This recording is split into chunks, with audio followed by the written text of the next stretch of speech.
It's quite common among narcissists to have this kind of Jekyll and Hyde personality, and not only among narcissists, but actually all abusers. Almost all abusers exhibit these kind of Jekyll and Hyde traits, to where they're one way behind closed doors and another way out in public, or possibly one way around you and then completely different when they're around like large groups of people or around other people aside from you.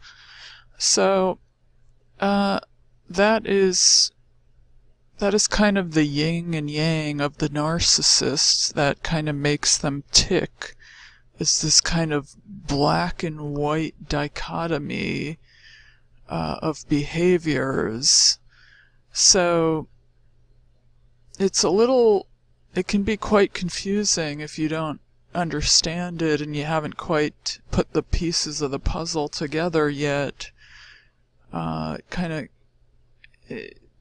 of keeps you in a state of confusion, and that's what they want. That's kind of part of the whole game. They're nice sometimes, and they're not, then they're monsters, and they're nice, and they're monsters, up and down, all over the place. They have to keep you in a state of confusion.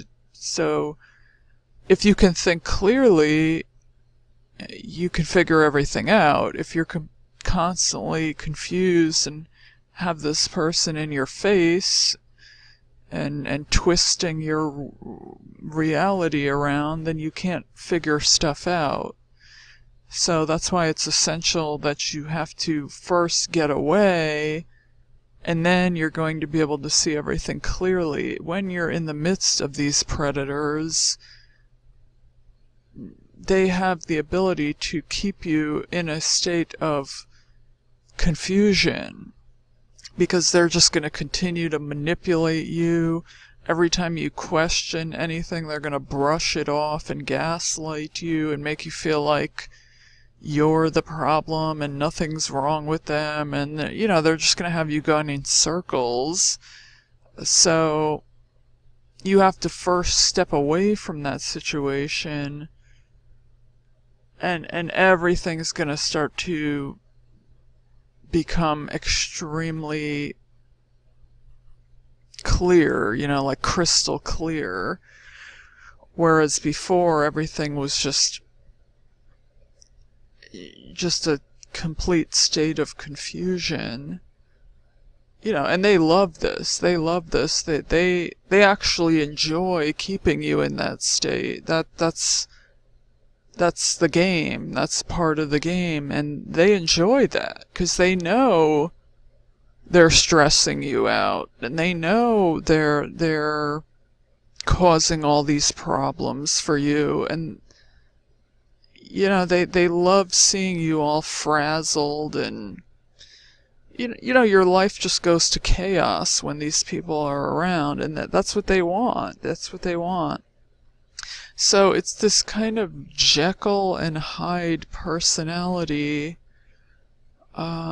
and that's what abusers do. They're not going to show up and go, oh, I plan to destroy your life, I'm going to hurt you, I'm going to make you be in tears, I'm going to bring you to the brink of suicide, I'm going to try to push you to the edge of a cliff and make you jump off. They're not going to show up like that and say, yes, that's my goal for you.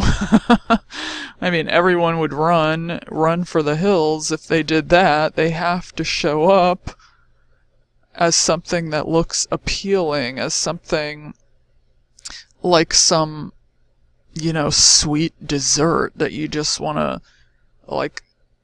eat and sink your teeth into and devour, and oh my god, I want that. That's so delicious. That they're not gonna present as some food that's, gonna give you food poisoning. I mean, no one would eat that, now would they? So they have to show up in this kind of light form,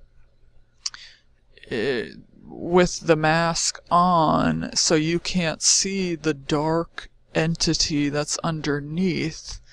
And that's part of the ruse to pull you in so they can then destroy you slowly and systematically. So, many abusers are these Jekyll and Hyde types. Don't fall for it.